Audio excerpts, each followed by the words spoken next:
একাদশ শ্রেণীর ছাত্রছাত্রী বন্ধুরা, সেমিস্টার 1 তোমাদের আজকের ইংরেজি পরীক্ষা রয়েছে। তো আজকের এই ভিডিওতে তোমাদের জন্য খুবই গুরুত্বপূর্ণ একটি মক টেস্ট নিয়ে আলোচনা করছি। দেখো সেট 3 আমরা সেট 1 এবং সেট 2 ইতিমধ্যে কিন্তু আলোচনা করে দিয়েছি। তো দেখো প্রথমেই এই সময় নষ্ট না করে একবার তোমরা দেখতে পারো। তো তোমাদের উত্তর সহ আলোচনা করছি, আর তোমাদের প্রত্যেকের পরীক্ষা ভালো হবে এই শুভকামনা তো আমাদের প্রথম থেকেই রয়েছে, কারণ আমাদের চ্যানেলের নাম এনজয় এক্সাম। তোমরা এক্সাম কিন্তু অবশ্যই করবে এনজয়। তো প্রথম দেখো বেশ কিছু গুরুত্বপূর্ণ প্রশ্ন, এই সেট 3 থেকে কিছু প্রশ্ন রয়েছে, তো প্রশ্নগুলো একবার তাড়াতাড়ি দেখে নাও। ইতিমধ্যে আমরা সাজেশন আপলোড করেছি, সেই সাজেশনগুলো আশা করি তোমরা দেখেছো, তো অবশ্যই তোমাদের পরীক্ষা ভালো হবে। প্রথম প্রশ্ন দেখো, রাজাস ডেলিসাসি অর্থাৎ রাজকীয় খাবার। তো এখানে কি বলা হয়েছে? The name given to sweet by a vendor of fired groundnut. তো এখানে বলো বাদাম বিক্রেতা, এই যে তার যে বাদাম বিক্রেতা কী করেছিল, তার যে নাট অর্থাৎ বাদামগুলো এরকম নাম দিয়েছিল, রাজাস ডেলিসাসি, আরও সব অনেক কিন্তু নাম দিয়েছিল। তাহলে উত্তর হবে option B is the correct answer. প্রথমে অপশানটা দেখো, এটেন বাই রাজাস অনলি, শুধুমাত্র রাজা খায়। এটেন বাই অ্যাস্ট্রোলজার খায়। অল দ্য এভাব, এমনটা নয়। এটা কি নাম দিয়েছিল কি? Ground nuts. ওকে, চলো নেক্সট প্রশ্ন, 2 নম্বর প্রশ্ন। The background of R K Narayan's novel and short stories is. Background অবশ্যই এটা হবে মালগুড়ি। ওকে, অপশান 2 এর দেখের অপশান হবে এ, শর্ট স্টোরি। তো এটা মালগুড়ি দেশ থেকে নেওয়া হয়েছে। চলো দেখো, many years ago the astrologer had. Many years ago মানে কি? অনেক দিন আগে। দ্য অ্যাস্ট্রোলজার কী করেছিল? Stepped a man and left him for a dead. একজন মানুষকে আঘাত করে তাকে কিন্তু কী করেছিল? মৃত্যুর জন্য ছেড়ে দিয়ে এসেছিল। তো পরবর্তী অংশে যার আগে তোমাদের এর পরে কী ভিডিও রয়েছে, মানে পরে কী ভিডিও চাইছো তোমরা, কোন সাজেশন তোমাদের দিলে উপকার হবে বা সেটা তোমরা তো অবশ্যই জানাও, কোন সাজেশন তোমাদের চাই। আগের ভিডিওতে যারা জানিয়েছো তোমাদের আর জানানোর প্রয়োজন নেই, কারণ তোমাদের সময় নষ্ট যাতে না হয়। তো অবশ্যই চলো ভিডিওর পরবর্তী অংশে। 4 নম্বর প্রশ্ন দেখো, দ্য অ্যাস্ট্রোলজার অ্যাস্ট্রোলজার কী বলেছে? অ্যাস্ট্রোলজার কী ছিল? দেখো, গ্রিন লাইট ছিল, ইয়েলো লাইট, রেড লাইট, কিচ্ছু লাইটই ছিল না। অ্যাস্ট্রোলজার হ্যাড নো লাইট, অ্যাস্ট্রোলজারের কোনো লাইটই ছিল না, কারণ পাশের দোকানে যে সবুজ বাতি সেটা অ্যাস্ট্রোলজার কাজ চলে যেত, মনে রাখবে। 5 নম্বর প্রশ্ন, let arrange the sentence from a coherent sequence. আচ্ছা, প্রথমে কি বলেছে? রিঅ্যারেঞ্জ করতে বলেছে। দেখো এটা বাক্যবিন্যাস করতে বলেছে, কোনটা 1, কোনটা 2, কোনটা 3 হবে, দেখে নিই একবার। 5 নম্বর প্রশ্ন দেখো কি বলেছে? Similarly he had return home a pilgrimage of Kashmir saying this gods are not merely symbols. তো এটা বলে আর সময় নষ্ট করবো না। তো দেখো এখানে 1, 2, 3 এরকম করে তোমাদের দিয়েছে, বাক্য বিন্যাস করতে হবে, সেই বাংলা তোমরা যে পরীক্ষা দিয়ে এসেছো। তো এরকম টাইপের প্রশ্ন তোমাদের আসতে পারে, কোনটা 1, কোনটা 2, কোনটা 3 হবে, এটা তোমরা খুব গভীরভাবে পড়া থাকলে তবেই করতে পেরে যাবে। চলো, এটা অপশান হচ্ছে এ হবে। তো এটা দেখে কিন্তু লাভ নেই। 6 নম্বর প্রশ্ন দেখো, what was the only imperative in Vivekananda's life? উত্তর হয়ে যাবে কি? রিয়েলাইজেশন অফ ব্রাহ্মণ। ওকে, চলো নেক্সট প্রশ্ন চলে আসছি। তো এটা খুব মনে রাখবে, রিয়েলাইজেশন অফ ব্রাহ্মণ। চলো 7 নম্বর প্রশ্ন, let's arrange the sentence to form a coherent sequence. 7 নম্বর প্রশ্ন তো বললাম, এটাও অ্যারেঞ্জ করতে বলছে। তো এখানে কি বলা হয়েছে দেখো, 1, 2 দুটো দেওয়া আছে। 8 নম্বর প্রশ্ন দেখো, pilgrim group to Amarnath stopped at Pahalgam to, কী হবে? অবশ্যই keep Ekadashi is the correct answer. Next প্রশ্ন, the landscape of Pahalgam has close resemblance with, কী হবে? বোথ এ অ্যান্ড টু, অর্থাৎ সুইজারল্যান্ড অ্যান্ড নরওয়ে। 10 নম্বর দেখো, স্টেটমেন্ট এ, স্টেটমেন্ট 2, স্টেটমেন্ট 3, 4টে স্টেটমেন্ট দিয়েছে, এখানের মধ্যে কোনটা ট্রু কোনটা ফলস হবে তোমাদেরকে বলতে বলেছে। প্রথমে দেখো কি বলেছে, the pilgrimage to Amarnath was marked by ডিসঅর্ডারলিনেস।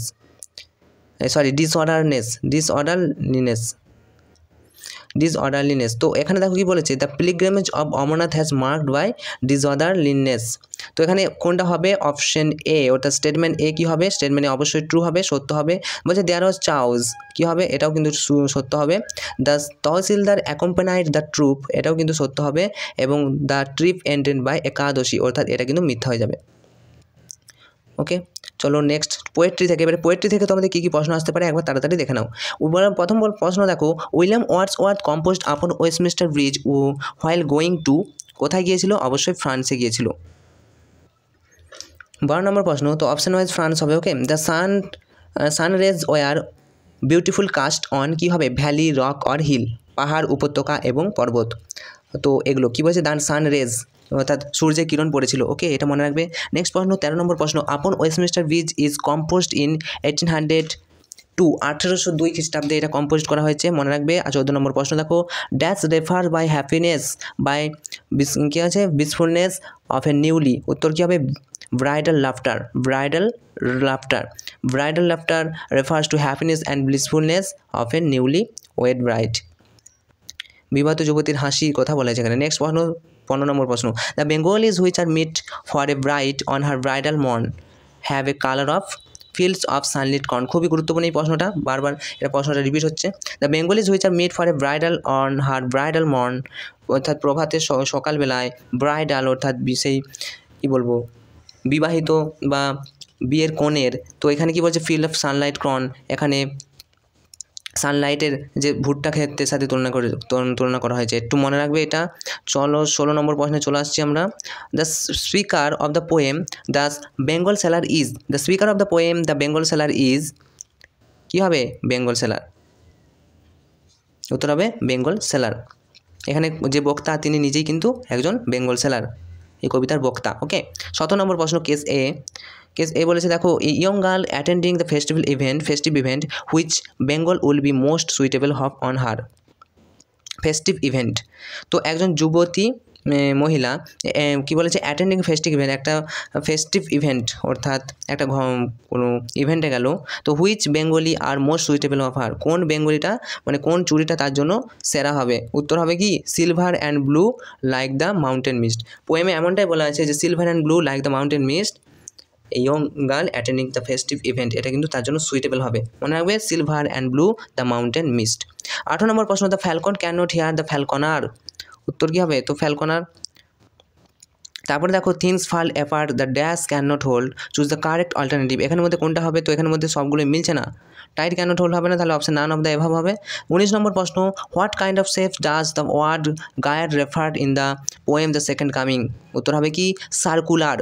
Next 20 নম্বর প্রশ্ন, which historical event to most cities believe that the poem the second coming refer to, এনে কোনটা হবে, অর্থ হবে এটা ফার্স্ট ওয়ার্ল্ড ওয়ার, প্রথম বিশ্বযুদ্ধের যে সূচনাটা এটাই কবি বলতে চেয়েছিলেন তার কবিতায়। ওকে, ফার্স্ট ওয়ার্ল্ড ওয়ার প্রথম বিশ্বযুদ্ধ। নেক্সট চলে আসবো আমরা, এটা রয়েছে তোমাদের র্যাপিড রিডার থেকে দেখো কী কী প্রশ্ন আসতে পারে, কীরকম টাইপের আসতে পারে। দেখো ডোনাল্ড ফিল্ড টু কী হবে আয়ারল্যান্ড, নেক্সট 22 নম্বর প্রশ্ন, what was the prophecy of the second spirit, উত্তর হবে no man born out of women will have the power to kill him. Next প্রশ্ন 23 নম্বর প্রশ্ন দেখো, আইডেন্টিফাই দ্য ক্যারেক্টার চিহ্নিত করতে বলছে, তো অপশান কোনটা হবে, এখানের মধ্যে দেখো খুবই ইম্পর্টেন্ট একটা বলছে থেন অফ 5, একটা যদি তোমরা পারো তাহলেই পেরে যাবে। তো থেন অফ 5 থেন কে ছিল, তোমাদের ম্যাকডাফ হবে, তো এখানে হবে ম্যাকডাফ। এখানে বলছে his wife and children were murdered, তো ম্যাকডাফের চিলড্রেন এবং তোমার হচ্ছে ওয়াইফ মারা গিয়েছিল, তো Macbeth was asked to bear him, তারপর হচ্ছে turn of out of his mother womb, তো উত্তর হয়ে যাবে ম্যাকডাফ। ওকে, চলো নেক্সট প্রশ্ন চলে আসবো, এটা ছিল তোমাদের 23 নম্বর প্রশ্ন। 24 নম্বর প্রশ্ন দেখো কি বলেছে, অ্যাকর্ডিং টু ইয়াগোর মত অনুযায়ী the most unbearable pain was of, উত্তর হবে জেলাসি অর্থাৎ হিংসা সব থেকে একটা মানে কি খুব যন্ত্রণাদায়ক জিনিস ইয়াগোর মত অনুযায়ী। ওকে, ইয়াগো তো খলনায়ক ছিল। চলো 25 নম্বর প্রশ্ন, Iago had great hearted for both, Iago খুবই গ্রেট হার্টেড খুবই হচ্ছে ঘৃণা করতো কাকে, ওথেলো অ্যান্ড ক্যাসিও, ওথেলো এবং ক্যাসিওকে খুবই কিন্তু ঘৃণা করতো, মাইকেল ক্যাসিওকে করতো এবং ক্যাসিওর সাথে সাথে ওথেলোকেও। নেক্সট দেখো, Iago insisted Cassio to have a drink, Othello ক্যাসিওকে কী দিয়েছিল একটা ড্রিঙ্ক করার জন্য বলেছিল, মনে রাখবে। আচ্ছা 27 নম্বর প্রশ্ন, at the end of feast Cassio not engaged in, উত্তর হবে a scuffle. Next 28, Rosalind and Celia went to the forest of Arden, উত্তর হবে ইন ডিসগুইজ, অর্থাৎ রোজালিন্ড এবং সিলিয়া ফরেস্ট আর্ডেনের জঙ্গলে গেছিল ছদ্মবেশে, তাহলে ইন ডিসগুইজ। ওকে, এটা মনে রাখবে। 29 দেখো, at the forest Rosalind and Celia met a shepherd, এটা খুবই ইম্পর্টেন্ট কোশ্চেন, তাহলে মেষ পালকের জঙ্গলে গিয়েছিল, কোথায় পেলাম। আচ্ছা 29 নম্বর প্রশ্ন ছিল এটা, and the forest Rosalind and Celia met a shepherd, একটা শেপার্ড অর্থাৎ মেষ পালকের সাথে দেখা হয়েছিল রোজালিন্ড এবং সিলিয়া যখন ছদ্মবেশে গিয়েছিল। 30 নম্বর প্রশ্ন, when Orlando mate the banish Duke it was it was dinner time. যখন অরল্যান্ডো ব্যানিশ ডিউকের সাথে দেখা করেছিল জঙ্গলে, দেখা হয়ে গিয়েছিল, তখন ছিল ডিনার টাইম। তারা কিন্তু খাবার খাচ্ছিল, ডিনার টাইম। চলো নেক্সট 31 নম্বর প্রশ্ন। 31 নম্বর প্রশ্নে যাওয়ার আগে দেখো এখানে কি বলেছে, আনসিন। তো আনসিন থেকে তোমাদের কীরকম টাইপের প্রশ্ন আসবে, এরকম একটা বড় তোমাদের আনসিন দিয়ে দেবে, আরও ছোটও হতে পারে। তো এই আনসিনটা দেওয়ার পর তোমাদের কাছে কিছু প্রশ্ন ধরবে, কিছু প্রশ্ন তোমাদের জিজ্ঞাসা করবে। তো আনসিনটা 2 থেকে 3 বার ভালো করে পড়ে নেবে, তাড়াতাড়ি পড়বে। তো পড়ে নেওয়ার পর ওখান থেকে বেশ কিছু কোশ্চেন তোমরা নিজেরাই করতে পারবে। আনসিন কিন্তু কমন বলা যায় না। চলো এরপর তোমাদের চলে আসছি গ্রামার। তো র্যাপিড রিডার হলো গ্রামারটা, দেখো কীরকম টাইপের গ্রামার আসছে। দেখো এই যে 36 নম্বর প্রশ্ন দেখো, the place was lit up by soft lights, change the voice change করতে বলছে। তো কোনটা হবে, একটু যদি তোমরা voice change, narration change, joining, spelling, transformation of sentence, এগুলো যদি একটু জেনে যাও না, তাহলে এগুলো তোমরা পারবে, কারণ অপশন দেওয়া আছে। দেখো the place was lit up by soft lights, উত্তর হবে ভয়েস চেঞ্জ করলে কী হবে, soft lights it up the place, soft lights lit up the place.